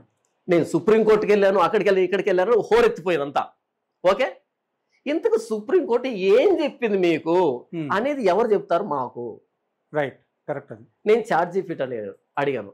కపాల్ ఈ విధంగా పిల్లేశాడు కదా, పిల్లేస్తే ఇంతకు సుప్రీంకోర్టు ఏం చెప్పింది ఆ తీర్పు కొంచెం చెప్పవా అని అడిగితే ChatGPT అంది, ఆయన పిల్లేసింది వాస్తవమే, ఆ పిల్లులో పేర్కొనబడిన అంశాలు వాస్తవమే, కాకపోతే సుప్రీంకోర్టు ఏం చెప్పిందన్నది నాకు కూడా తెలియదు. అయితే ఆయన సుప్రీంకోర్టును ప్రశ్నించిన వీడియో ఒకటి నాకు దొరికింది, అది పెడతాను చూడండి అని ఇచ్చింది. అది నేను దాన్ని చూసి అంతేగా, ఇప్పుడు కపాలు సుప్రీంకోర్టుకి వెళ్తేనే దిక్కు దివానం లేకపోతే మళ్ళీ దానికి ఒక మాట చెప్పింది. అది గతంలో ఈ కపాలు సుప్రీంకోర్టుకి వెళ్ళాడు, ఏది ఎలక్షన్ గురించి వెళ్ళాడు, ఎలక్షన్ గురించి వెళ్తే సుప్రీంకోర్టు ఇలాంటి బేస్లెస్ అలిగేషన్ చేస్తే ఈసారి దెప్ప పగులుతుందని సమాధానం చెప్పింది. దీన్ని బట్టి ఆయన విశ్వసనీయతను మీరే నిర్ధారించుకోండి, మనకే వదిలిపెట్టేసి ChatGPT. ఓకే, ఇది నేను చెప్పట్లేదు, ChatGPT చెప్పింది. అంటే ఏం చెప్పింది సుప్రీంకోర్టు మాకు తెలియదు, కానీ గతంలో సుప్రీంకోర్టుకి వెళ్ళినప్పుడు ఎలక్షన్ గురించి దాని గురించి అది లెజిస్లేషన్ సంబంధించింది, జ్యుడిషియరీ సంబంధించింది కాదురా అని డెప్ప మీద ఒక మొట్టికాయ వేసింది. దీన్ని బట్టి ఆయన విశ్వసనీయతను మీరే నిర్ధారించుకోండి. అయితే ఆయన సుప్రీంకోర్టుకి వెళ్ళినట్టు వీడియో ఒకటి నాకు తారసపడింది, దాన్ని మీరు చూడాలని వదిలిపెట్టింది. మరి మిగతా వాళ్ళంతా మనం సుప్రీంకోర్టుకి వెళ్తున్నాం, పోరాటం చేస్తున్నాం అని హంగామా చేసి ఏదో పేపర్లు చూపించి అది చేసి ఇది చేసి బాగా దండారు కదా డబ్బుని. అవును, ఇంతకీ సుప్రీంకోర్టు ఏం చెప్పింది అన్నది మాకెవరు చెప్తారు? కరెక్ట్గా మరి పాయింట్. ఇప్పుడు నువ్వు అడవికి బయలుదేరి వెళ్తున్నావు, నేను సింహాన్ని వేటాడతానని గన్ను తీసుకున్నావు, నామాలు పెట్టుకున్నావు, టెంకాయలు కొట్టుకున్నావు, ఎందుకు పెద్ద హంగామా వీరుడు సూర్యులాగా అడవిలోకి కూడా వెళ్ళావు, ఒకనొక రోజు సమాజాలు కనిపించావు. ఎందుకు అడవిలోకి ఊరేగింపుగా వెళ్ళి నువ్వు ఆ సింహం తాలూకు ఆధారాలు ఎక్కడ, దాన్ని చంపావా లేదా ఏమి తెచ్చావు ఎంతకని లేకుండా మామూలుగా జనరల్ కలిసి తిరుగుతున్నావు ఏంటి? ఈరోజు హారతి పట్టిన వాళ్ళంతా, విజయభవాని హారతి తిప్పిన వాళ్ళంతా అరే సింహం జూలు ఎక్కడా, సింహం గోర్లు ఎక్కడా, సింహం ఎక్కడుంది అని ఆరాధేయాలి కదా, తీట్లే. కాబట్టి ఇదొక స్కామ్ నడుస్తుంది. ఎక్కడైనా చర్చి మీద దాడి అయితే అలా వెళ్ళిపోవడం, ఫోకస్ చేయడం, ఇదిగో పగిలిపోయింది, అక్కడ పగిలింది ఒక అద్దం, తిప్పి కొడితే 2,000 రూపాయలు, చూడండి అద్దం పగిలిపోయింది, జూమ్ చేసి దాన్ని చూపించేసి మాకు డబ్బు ఇవ్వండి. ఇంతకు నీకు ఎంత వచ్చింది, వీళ్ళకి ఎంత ఇచ్చావు, ఈ చిట్టా ఎవరు చూపెడతారు? నువ్వు కేసు వేసావు, తర్వాత వాళ్ళు ఏం చెప్పారు, ఎలా స్పందించింది వ్యవస్థ, దాన్ని ఎవరు చెప్తారు మాకు? అంటే ఒక్క వైపేనా, రెండు వైపులు లేదా? సో జనాలు కూడా ఆలోచించాలి. ₹1 డబ్బు పంపిస్తున్నప్పుడు ఎవరికి పంపిస్తున్నాం, దేనికి పంపిస్తున్నాం? వీళ్ళు దీన్నే జీవనోపాధిగా పెట్టుకొని మమ్మల్ని దోచుకునే పనిగా పెట్టుకున్నారు అని ప్రజలు ఆలోచించాలి. దీని గురించి ప్రభుత్వాలు ఆలోచించాలి. ఎందుకంటే బెట్టింగ్ యాప్ కంటే ప్రమాదకరం. ఎందుకంటే చెప్పమంటారా, భక్తి అనేది మనిషిని ఆలోచన లేకుండా చేస్తుంది చాలా సందర్భాల్లో. భక్తి విషయంలో మనిషి ఎంత పెద్దోడైనా సరే వాడు దేవుడికి కదా అనేటట్టుగా అనుకుంటాడు. కాబట్టి భక్తి అనే పేరుతో చాలా గ్యాంబ్లింగ్ జరుగుతుంది. కాబట్టి ఈ గూగుల్ పే, ఫోన్పే అకౌంట్ నెంబర్లు పెడుతున్నటువంటి ఆన్లైన్ బెగ్గర్స్ ఎవరైతే ఉన్నారో ఈ బెగ్గర్స్ మీద ప్రభుత్వం ఒక కన్ను వేయాలి, పట్టించుకోవాలి. ఆ రోజు రాజమండ్రిలో ఆ వ్యక్తి యాక్సిడెంట్లో చనిపోయిన రోజు నుంచి ఈ రోజు వరకు వీళ్ళ అకౌంట్కు ఎంత డబ్బు వచ్చి పడింది అనేది వీళ్ళ అకౌంట్ స్టేట్మెంట్లు తీయాలి. వాళ్ళు ఎంత ఖర్చు పెట్టారో దానికి లెక్కలు తేల్చాలి. ఎందుకంటే ఇలాగే వదిలిపెట్టేస్తే ఇంకా చాలా మంది పుట్టుకొస్తారు, సమాజాన్ని పీకు తింటారు. రైట్, ఇది విషయం. ఒక విషయం మాత్రం నేను మిమ్మల్ని సూటిగా అడుగుతున్నాను. వీళ్ళందరినీ మీరు ఇంత ఇదిగా ఎదుర్కొంటున్నారు కదా, అవును, మీరు ఎదుర్కొంటున్న విషయం జనాలకి ఎంతవరకు వెళ్ళొచ్చు అని మీరు అనుకుంటున్నారు? అంటే ముఖ్యంగా క్రైస్తవ్యంలో ఉన్నటువంటి ఎవరైతే కొంతమంది మీరు అన్న చూడండి, ఇందాక మనం మాట్లాడుకున్న విధంగా గొర్రెలుగా తలకాయ ఊపుకుంటూ ఫాలో అయిపోయే వాళ్ళకి అది బుర్రకెక్కుతుంది అంటారా ఇప్పుడు మీరు చెప్పింది కానీ, లేకపోతే మీ ఛానల్లో మీరు చేసేది కానివ్వండి? వాళ్ళకి బుర్రకి ఇప్పుడు ఎక్కకపోవచ్చు. క్షవరం అయితే కానీ వివరం తెలిసి రాలేదని ముందు క్షవరం కావాలి. నేను వీడియో మాట్లాడాను, వీళ్ళు ఆన్లైన్ బెగ్గర్స్, వీళ్ళకి ఇవ్వకండి అని వీడియో మాట్లాడితే కింద కామెంట్ వచ్చింది, మేము ఇస్తావరా, నువ్వెవరా చెప్పడానికి అని అన్నారు. ఓకే, మంచిది, ఇబ్బంది ఏముంటుంది. ఇప్పుడు నేనేమన్నాను, ఒరే జామకాయన అలా తినకూడదురా అని చెప్పాను. నేను అద్దుకొని తింటానంటే తీరు అద్దుకొని ఎవడుతున్నాడు. నేను ఒరే నాయన నువ్వు చేసే పని వేరు, జామకాయ తినేటువంటి పరిస్థితి వేరు, అలా కాదురా అన్న, నేను అద్దుకొని తింటాను. ఓకే ఫైన్, నీ టేస్ట్ అది, గో అహెడ్. కాబట్టి క్షవరం అయితే కానీ వివరం తెలిసి రాలేదని మొన్న అభినయ్ దర్శన్ ఒక వీడియో పెట్టాడు. ఓకే, సిపిఎఫ్ టీవీకి మీరంతా ఆర్థికంగా సాయం చేయండి అని మాట్లాడగానే సరేనని కింద కామెంట్ సెక్షన్లోకి వెళ్ళాను. ఆ రోజు ఏంటి, మొదటి రోజు నేను వీడు బెగ్గర్ అంటుంటే ఎవరు నమ్మలేదు కదా. అప్పుడు నన్ను అన్నారు కదా అంతా, నీకు కుళ్ళు, ఆయన ఎదిగిపోతుంటే ఏంటంటే మాట్లాడారు కదా, మేము ఇస్తాం నీకేంటి అన్నారు కదా. ఇప్పుడు ఆ కామెంట్లోకి వెళ్తే, మరి నీకు ఇంకేం పని లేదా ఒక కామెంట్, మరి నీకు అడుగు తినే దాంట్లో అలసట రాలేదా ఇంకొంతమంది, మరి బెగ్గింగ్లో ఇదేందా నాయన నువ్వు అని. ఇక అన్ని ఇలాగే ఉన్నాయి, ఇదే అడుగు తినడం నాయన, నీకు సిగ్గు శరం లేదా, ఎప్పుడు అడుగు తినడమేనా, ఏమైనా పని చేసుకోబోత కానీ. ఇక అదే కామెంట్లు వచ్చాయి. అప్పుడు అనిపించింది ఫలించింది. ఆ రోజు మనం వేసిన విత్తనం ఈ రోజు ఫలించింది. అంటే ఇప్పుడు మీరు అనేది ఏంటంటే takes time, but definitely work out అవుతుంది. అండ్ జనాల్లో మేల్కొల్పు, అంటే ముఖ్యంగా క్రైస్తవ్యంలో ఉన్నటువంటి గొర్రెలుగా ఫాలో అవుతున్న వాళ్ళందరికీ కూడా కనువిప్పు కలుగుతుంది. క్షవరమైంది, ఇప్పుడు వివరం తెలిసి వస్తుంది. ఎందుకంటే ఎన్నిసార్లు ఇస్తారు చెప్పు, అంతే కదా. ఒకసారి ఇచ్చారు, 2 సార్లు ఇచ్చారు, 3 సార్లు ఇచ్చారు, ఈ రోజు ఇమ్మంటివి, రేపు ఇమ్మంటివి, ఎల్లుండి ఇమ్మంటివి, ఇలా అడుగుతూనే వంటివి. వీళ్ళు ఇచ్చారు విసుగొచ్చేసింది. మీకు మాట చెప్పమంటారా, అడుక్కునేవాడికి ఇవ్వాలంటే విసుగొచ్చేస్తుంది. కారణం ఏంటంటే ఇక్కడ ఇంకోటి కూడా నాకు అనిపించింది, అడుక్కునేవాడికి 60 కూరలు 60 కూరలు. ఇక్కడ ఏంటంటే 60 కూరలు ఓకే, కానీ ఇక్కడ ఏంటంటే ఈ రోజు అడిగారు ఇచ్చారు, రేపు అడిగాడు ఇచ్చారు, ఎల్లుండి ఇచ్చారు. ఒకనొక రోజు వాళ్ళకి విసుగొచ్చేస్తుంది. వీడు అడుక్కోవడం మానడం మన దగ్గర అయిపోతుంది. అడుక్కుంటే వచ్చేది కంటిన్యూస్గా ఉండదు. ఇప్పుడు మన అభినయ్ దర్శన్ ఏం చేశాడంటే, ఇలా అడుక్కుంటుంటే ఎక్కడి నుంచి డబ్బు వచ్చి పడుతూ ఉంటే ఊరకే ఇక ఏం చేయాలో తెలియక కార్లు కొనడానికి, డ్రైవర్లు పెట్టుకోవడానికి, ఎంప్లాయీస్ని పెట్టుకోవడానికి, మీటింగ్లు పెట్టుకోవడానికి, లేకపోతే ఛానళ్ళు పెట్టుకోవడానికి హంగామా చేయడం స్టార్ట్ చేశాడు. ఒకనొక రోజు ఫండింగ్ ఆగుతుంది. జనాలు ఇప్పటికీ రియలైజ్ అయ్యారు, ఫండింగ్ ఆగుతుంది. ఆగగానే ఈ వ్యక్తి స్టార్ట్ చేసినవన్నీ ఏమవుతాయో తెలియదు. ఇక్కడ ఇంకో మాట నేను చెప్పాలి. ఇంతవరకు నేను మాట్లాడాను కదా అభినయ్ దర్శన్ గురించి, నేను అభినయ్ దర్శన్ మీద కోపంతో మాట్లాడలేదు, అంతా అభినయ్ దర్శన్ మీద ప్రేమతో మాట్లాడాను. కరెక్ట్. ఎందుకు అంటే అభినయ్ దర్శనే నాకు నెలకి ₹100 ఇస్తాను చెప్పాడు ఆయన గతంలో.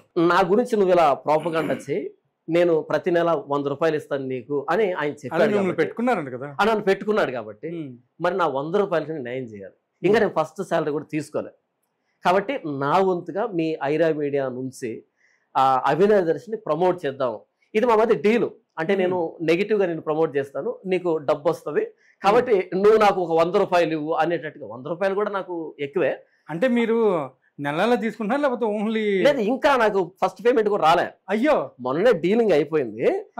అలా ఏంటంటే ఇప్పుడు ఈ ఛానల్ స్టార్ట్ చేశాను, ఇక్కడ ఇలా ఇంక మాట్లాడడం స్టార్ట్ చేస్తే ఇక నెల రోజు నాకు 100 రూపాయలు ఇస్తాడు. ఆ 100 రూపాయలు నేను ఉంచుకోను, ఇస్తారు అనమాట. అందులో ఒక 10 రూపాయలు మరలా దశంభాగం కింద ఆయనకే ఇస్తాను, ఇంకో దశంభాగం అజయ్ బాబుకి, ఇంకో దశంభాగం మిగతా బెగ్గర్స్ ఉన్నారు కదా వీళ్ళందరికీ ఇచ్చి నాకెందుకండి 50 రూపాయలు 60 రూపాయలు సరిపోతుంది, ఓకే గడిచిపోతుంది. కాబట్టి ఏంటంటే ఇదంతా అభినయ దర్శనం కోరుకొని నన్ను పెట్టుకున్నాడు కాబట్టి చేస్తున్నా ఇదంతా. అంటే ఒక అభినయ దర్శనం లేకపోతే అజయ్ బాబు గారు కూడా ఏమన్నా? ఆయన కూడా 100 రూపాయలు ఇస్తా అని చెప్పాడు. అంటే 200 వస్తున్నాయి మీకు? నాకు 200 వస్తున్నాయి. 100 రూపాయలు అని చెప్తారు, న్యాయంగా ఉండాలండి. అంటే 100 రూపాయల్లో 10 రూపాయలు అని చెప్పాను, ఇప్పుడు 220 రూపాయలు నాకు కూడా ఇప్పుడే తట్టింది. అదే నేను అదే ఇద్దరు కదా ఉన్నది. కాబట్టి ఏంటంటే వీళ్ళని ఈ విధంగా ప్రమోట్ చేయడం, అలా ఏంటంటే వాళ్ళు చెరొక 100 రూపాయలు ఇవ్వడం, దాంతో నేను బ్రతకడం, అది దానికోసమే ఇదంతా చెప్పాను తప్ప ఆ వ్యక్తి మీద వ్యక్తిగత కక్ష నాకు లేదు. లేదు, ఆయన బెగ్గర మీద కక్ష పెట్టుకోవాల్సినంత అవసరం నాకు లేదు. ఇప్పుడు భిక్షగాడు కనిపించినప్పుడు సాధ్యమైతే కనికరపడాలి తప్ప కక్ష పెట్టుకోవడంలో తప్పు, అది నైతిక విలువ కాదు. సో నేను ఇలాంటి బెగ్గర్స్ని చూసినప్పుడు బాధ అనిపిస్తుంది, ఎలా బ్రతుకుతారు పాపం అనేటట్టు బాధ అనిపించి అందులో భాగంగా ఇదంతా చెప్పాను తప్ప వ్యక్తిగతంగా కాదు అనే దానికి మాత్రమే. మీరు చూడండి, గతంలో ఆ వ్యక్తి వీడియో మాట్లాడాడు, నాకు 100 రూపాయలు ఇస్తారని, కాబట్టి నేను దానికి న్యాయం చేశాను అనుకుంటున్నాను, అంతే. సూపర్ అండి. ఎట్లయితేనే వాళ్ళిద్దరి దగ్గర జీతం చేసుకుని పనిచేస్తున్నటువంటి మీకు ఇంకా నాకు ఇవ్వలేదు ఫస్ట్ పేమెంట్ కూడా. బట్ త్వరలో రావాలని మేము కూడా eagerly waiting my salary. Okay, ఇక్కడ ఇంకొక విషయం అండి, ఇప్పుడు అజయ్ బాబు గారు కానివ్వండి లేకపోతే అభినయ్ దర్శన్ గారు కానివ్వండి, వీళ్ళు చేస్తున్నటువంటి కొన్ని ప్రోగ్రామ్స్ ఏవైతే ఉన్నాయో వాటిల్లో దేవుడి కంటే కూడా వాళ్ళ స్వలాభాల గురించి ఎక్కువగా మాట్లాడేది ఉంది అని మీరు చెప్పగలుగుతారా? నేను ప్రారంభంలో చెప్పాను మీకు. చెప్పారు. ఏమని చెప్పాను అంటే అజయ్ బాబు పాస్టర్ కాదు, ఆ వ్యక్తి దేవుడి గురించి చెప్పినటువంటి ఏవి నాకేం కనిపించలేదు. ఇక అజయ్ బాబు అంటావా, అజయ్ బాబుకు ఉన్నటువంటి అద్భుతమైన టాలెంట్ ఏంటంటే, మంచి టాలెంట్ అయింది. మామూలుగా పిచ్చి కుక్క గరిచిన వ్యక్తి ఎర్ర నీళ్ళు తాగాడు అనుకో, ఎలా అరుస్తాడో అలా పిచ్చి కుక్క కరవకుండానే అరిచారు ఈ వ్యక్తి. ఇంత గొంతేసుకొని ఓ కేకలేసి మాట్లాడుతుంటాడు, ఎందుకు అరుస్తాడో తెలియదు, ఏముండదు, సబ్జెక్ట్ ఏముండదు, అలా అరిచి అరిచి అరిచి అలా అరిచే దాంట్లో ఆ వ్యక్తి PhD సంపాదించాడు, అంతే. కాబట్టి దేవుడి గురించి ఎక్కడ చెప్పాడు? మరి మీరు మర్చిపోతున్నారు, అలా కాదు అనేసి అనుకుంటే ఇప్పుడు ఆయన జైల్లోకి వెళ్ళిన తర్వాత. ఎవరు జైలుకి వెళ్ళాడు? మన అజయ్ బాబు గారు. అజయ్ బాబు గారు జైల్లోకి వెళ్ళిన తర్వాత ఎంతమంది మంచి లాభాలు వచ్చాయి కదా జైలుకి వెళ్ళిన తర్వాత. జైలుకి వెళ్ళిన తర్వాత వచ్చిందంట, జైలుకి వెళ్ళిన తర్వాత కదా లాభాలు వచ్చేది. జైలుకు మామూలుగా ఒక ఉంది కదా, రాజకీయ నాయకులు జైలుకి వెళ్ళారనుకో సింపతి పెరుగుతుంది కదా, అలాగే ఈ అజయ్ బాబు కానీ అభినయ దర్శన్ కానీ జైలుకి వెళ్ళారనుకో ఆదాయం పెరుగుతుంది. ఎందుకో చెప్పమంటారా? సింపతి క్రియేట్ అవుతుంది. అజయ్ బాబు అరెస్ట్ అయితే అభినయ దర్శన్ స్టార్ట్ చేస్తాడు, మనం పోరాటం చేయాలి, మన స్వాతంత్ర సమరయోధుల్ని బయటకు తెచ్చుకోవాలనేటట్టుగా స్టార్ట్ చేస్తాడు. ఆ బెయిల్ కింద అది ఇంత అయింత మొత్తం ఇక కలెక్షన్ స్టార్ట్ చేస్తాడు. అభినయ దర్శన్ ఏదైనా అయిందనుకో ఈ వ్యక్తి స్టార్ట్ చేస్తాడు. కాబట్టి ఎవడు బయట ఉంటే వాడికి లాభం. వీళ్ళు జైలుకి వెళ్ళారనుకోండి, విపరీతమైన పబ్లిసిటీ, అజయ్ బాబు అరెస్ట్ అయ్యాడు, ఇదే పని ఓదలు కొడతారు. నంబర్ 1 పబ్లిసిటీ, నంబర్ 2 పైసలు. మామూలుగా రావు, ఎందుకంటే బెయిల్ రావాలి కదా, మరి అంతేగా ఆ బెయిల్ రావాలి. బెయిల్ అంటే ఏంటో, దానికి ఎంత ఖర్చు అవుతుందో, ఎవరిని పెట్టుకున్నారో ఏం తెలియదు మనకి, అదంతా. బెయిల్ కావాలంట, మనం వేయాలంట బెయిల్.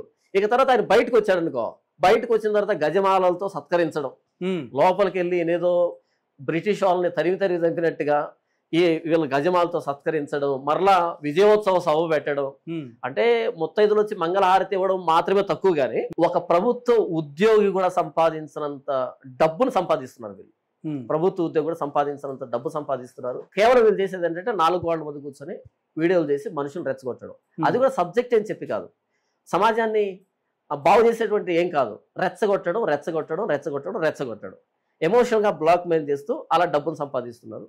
ఇలాంటి వాళ్ళ వల్ల క్రైస్తవ్యానికి చాలా ప్రమాదం. బయట వాళ్ళకి లాభం. బయట వాళ్ళకి ఎలా లాభం అంటే, ఇలాంటి వాళ్ళని చూపించి ఇలాగే ఉన్నారు క్రైస్తవులంతా అంటూ వాళ్ళు క్రైస్తవాన్ని ఎంత సాధ్యమైతే అంత బ్యాడ్ చేస్తున్నారు. తప్పుగా చూపించే ప్రయత్నం చేస్తున్నారు. వీళ్ళేమో ఇష్టం వచ్చినట్టు సంపాదించుకోవడానికి అలవాటు పడ్డారు. జనాలేమో ఆలోచించటం లేదు. ఇప్పుడు నాలాంటి వాళ్ళ మీద ఈ ప్రభావం అంతా పడింది. నాలాంటి వాళ్ళ వల్ల కాదు, నా మీదనే ఈ గత 3 నెలల నుంచి పడిన ప్రభావం అంతా నా మీదనే పడింది. ఒక్కడి మీద వీళ్ళందరికీ వ్యతిరేకంగా ఒక్కడిగా నిలవబడ్డాను. ఇప్పుడు మీరు ఎంతో కష్టపడి ఈరోజు ఒక పాస్టర్గా నీతిగా న్యాయంగా దేవుడు వాక్యమే చెప్పాలని మీరు నిర్ణయం తీసుకుని మీకుంటూ ఉన్న 2 ఛానల్స్లో కూడా అందులో ఎవరైతే ఫేక్ పాస్టర్స్ ఉంటారో వాళ్ళ గురించి మాట్లాడడం అండ్ దేవుడి గురించి వాక్యం మాట్లాడడానికి ఒక ఛానల్. అవును. సో ఇలా మీరు పెట్టుకున్న తర్వాత ఇప్పటి వరకు కూడా మీరు ఎవరిని కూడా ఒక్క రూపాయి కూడా అడిగిన దాఖలాలు లేవు. కానీ అలా చేయకపోవడమే డేంజర్ అని మాట్లాడుతున్నారు కదా. అలా చేయకపోవడం అంటే ఎలా డేంజర్ అవుతుంది అంటే ఇప్పుడు అలా అడగట్లేదు అంటే అడగట్లేదని కాదు, బట్ సంఘంలో ఉన్న వాళ్ళని పీడించవచ్చు కదా అన్నట్టు మాట్లాడుతున్నారు కదా వీళ్ళు. నా సంఘానికి క్రిస్మస్ రోజు అయితే 70 మంది వస్తారు. మామూలు ఆదివారం అయితే 35 to 40 మెంబర్స్ వస్తారు. అందులో ఇప్పుడు 35 వచ్చారనుకోండి, 35లో 20 మెంబర్స్ ముసలోళ్ళు, అందులో 10 మెంబర్స్ చిన్నపిల్లలు. ఇది పరిస్థితి. నాకు అంటే చూసిన వాళ్ళు తెలుస్తుంది. నేను ఏం చేస్తున్నానో చూసిన వాళ్ళకి మాత్రమే తెలుస్తుంది. ఒకవేళ నేను సంఘంలో అసలు డబ్బు గురించి చెప్పిన ప్రస్తావన చేయను. అసలు పీడించడం పక్కన పెట్టు, డబ్బు గురించి అసలు పొరపాటున ప్రసంగం చేయను, ఇప్పుడు అది చేయలేదు. అది నా మీద ఆరోపణ చేస్తున్న వాళ్ళు కూడా తెలుసు ఈ వ్యక్తి మాట్లాడడం అని. నాకు ఎంతసేపు ఉన్నా సరే వాక్యం ఏంటి, బైబుల్ ఏంటి అని చెప్పడమే నా పని. ఒకవేళ నేను ఎవరినైనా కానుక అడిగినట్టు, ఎవరు అడిగినట్టు, పీడించడం పక్కన పెట్టేసి అడిగినట్టు ఒకవేళ ఏదైనా వీడియో ఉంటే ఆ వీడియోని యూట్యూబ్లో పెట్టండి. అది పెట్టిన మరుక్షణమే నా 2 ఛానల్ క్లోజ్ చేసుకొని ఇంకేదైనా పని చేసుకుంటాను. ఇంతకు మించిన ఓపెన్ ఛాలెంజ్ ఎవడైనా చేస్తాడా? లేదా నా చర్చికి వచ్చేటువంటి మెంబర్స్ ఎవరైతే ఉంటారో వాళ్ళ దగ్గరికి వెళ్ళండి, వాళ్ళని ఇంటర్వ్యూ చేయండి. ఇదిగో ఈ వ్యక్తి ఇలా మమ్మల్ని డబ్బు అడుగుతున్నాడా, ఇంటర్వ్యూ చేయండి. ఒక్క వ్యక్తి చేత చెప్పిస్తే కనుక 2 ఛానల్ క్లోజ్ చేసి నేను ఇంకేదైనా పని చేసుకుంటాను. ఇంతకు మించిన ఓపెన్ ఛాలెంజ్ చేసేవాడు ఇంకెవడు ఉండడు. దీనికి గట్స్ కావాలి. ఈ ఓపెన్ ఛాలెంజ్ తీసుకోగల ఏకైక ఛానల్ ఏదైనా ఉందంటే అది సిపిఎఫ్ ఛానల్ మాత్రమే. ఆడి మొహం అడుగు తినే మొహం. గతంలో కూడా కొంతమంది అన్నారు, ఎవరినో మోసం చేసి భూమి సంపాదించి చర్చి కట్టాడు అన్నట్టుగా అని ఏదో కారు కోతలు కూశారు. టిష్యూ కుమార్ అని అప్పుడు ఉన్నారులే, టిష్యూ కుమార్ అని. ఈ టిష్యూ కుమార్లు ఏది కేపాల్ ఏమన్నారు? కేపాల్ కాదు, కపాల్. ఓకే, నేను కేపాల్ ఏమనట్లేదు. ఓకే, ఆయన పెద్దవారు. ఓన్లీ కపాల్ అంటున్నా. ఆయన నేను అసలు ఏమనట్లేదు. కపాల్ అని ఒక వ్యక్తి. ఓకే, ఈ టిష్యూ కుమార్ అని ఇలాంటి వాళ్ళు కొంతమంది నేను ఎవరిని మోసం చేశానంటే ఏదో చేశాను అని అన్నారు. అన్న తర్వాత విజయవాడ నుంచి 2 సహోదరులు వచ్చి నాకు తెలియకుండా నా చర్చికి వచ్చి, అంటే స్నేహితులే, నాకు తెలియకుండా ఆ చర్చి ఇచ్చినటువంటి ఆ స్థలం ఇచ్చినటువంటి వ్యక్తి దగ్గరికి వెళ్ళారు ఇంటర్వ్యూ చేసుకోవడానికి. నేనేమనుకున్నాను, ఊరు చూడడానికి వెళ్తున్నాను అనుకున్నాను. అక్కడ వెళ్ళిన తర్వాత ఆయన మిమ్మల్ని ఎలా తీసుకున్నారు, భూమి మీకేమైనా ఆశ చూపించారా, మిమ్మల్ని ఏమైనా బెదిరించారంటే అసలు ఆ వ్యక్తి అలాంటి కాదు. ఆ వ్యక్తి చెప్పిన తర్వాత వీళ్ళు షాక్ అయ్యారు. అంటే నా గురించి తెలియదు వీళ్ళకి ఎవరికి. ఇప్పుడు నా గురించి మాట్లాడుతున్న అభినయ్ దర్శన్ కానీ, లేకపోతే అజయ్ బాబు కానీ, లేకపోతే ఈ టిష్యూ కుమార్లు కానీ, లేకపోతే ఇంకో హ్యాండ్ కర్చీఫ్ కుమార్లు కానీ, వీళ్ళందరూ కూడా ఎవరైతే ఉన్నారో నా గురించి వీళ్ళకి తెలియదు. అసలు నేను ఎక్కడుంటానో తెలియదు, నా అడ్రస్ తెలియదు, నా నేపథ్యం ఏంటో తెలియదు, నేను ఎక్కడున్నాను, ఎక్కడి నుంచి వచ్చాను, ఎవరికి 0 ఐడియా. అంటే కొంతమట్టుగా బేసిక్ ఐడియా ఉండొచ్చు కానీ కంప్లీట్గా తెలియదు. కంప్లీట్గా నా గురించి తెలిసిన ఏకైక పర్సన్ నేనే. ఎందుకంటే నేను 3 చోట్ల పెరిగాను. నేను ఒక చోట పెరిగాను, ఇంకో చోట చదువుకున్నాను, ఇంకో చోట కాలేజ్ చదివాను, ఇంకొక చోట ఉద్యోగం చేశాను, ఇంకొక చోట చర్చి కట్టాను. కాబట్టి ఈ అన్ని ప్లేసులకి లింక్ చేయగలిగిన వ్యక్తి లేడు. ఇప్పుడు నేను పుట్టి పెరిగాను కదా, అక్కడ నేను ఏంటన్నది కొంతమట్టుకు తెలుసు వాళ్ళకి. చదువుకున్నాను కదా, అక్కడ చదువు గురించి తెలుసు వాళ్ళకి. ఇంకో చోట పరిచయం చేశాను, అక్కడ అది తెలుసు వాళ్ళకి.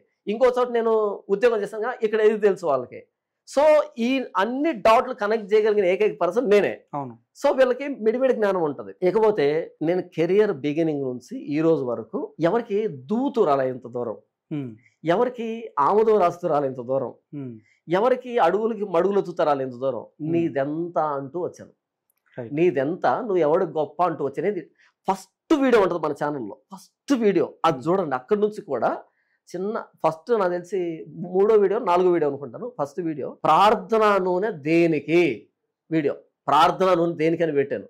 అక్కడ ప్రార్థన నూనె దేనికని పెద్ద పెద్ద సంస్థలు ఉన్నాయి, బైబిల్ మిషన్ లాంటి ప్రార్థనా నూనె మీదనే కట్టబడినటువంటి ఉన్నాయి కదా, కల్వరి టెంపుల్ అంటే, వాటన్నిటి క్వశ్చన్ చేస్తూ వచ్చాను. అప్పుడు నా సబ్స్క్రైబర్లు 2 అక్కడి నుంచి. కాబట్టి నీదెంత అంటూ వచ్చాను నేను. కాబట్టి నాకు శత్రువులు పొట్టలో చెదలు ఎంత ఉంటాయో ఆ సంఖ్యలో ఉంటారు. నాకు శత్రువులు ఆ రేంజ్లో ఉంటారు. కాబట్టి తలా ఒక పుకారు పుట్టించిన మస్తు టైంపాస్ అవుతుంది. కానీ నా గురించి చాలామందికి ఎవరో తెలియదు. అయినా సరే పట్టించుకునేది లేదు, వెనకంజి వేసేది లేదు.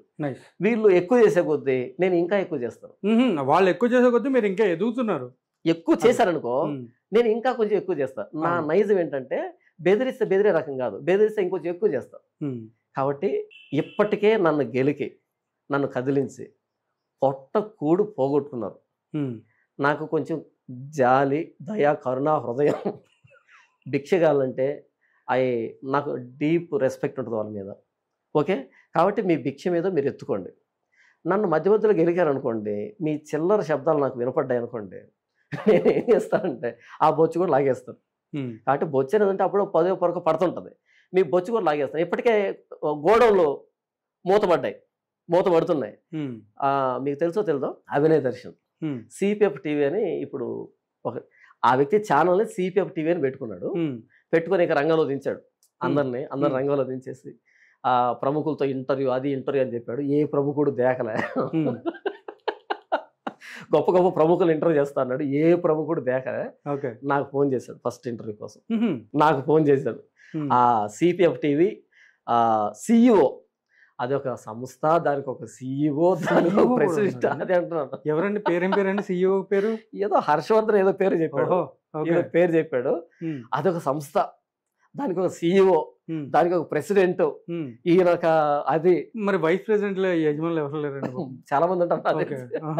అలా ఏంటంటే మొత్తం ఈ సిఇఓ కాల్ చేసి, జాన్ పాల్ గారు మీరు రావాలి ఇంటర్వ్యూకి అన్నాడు.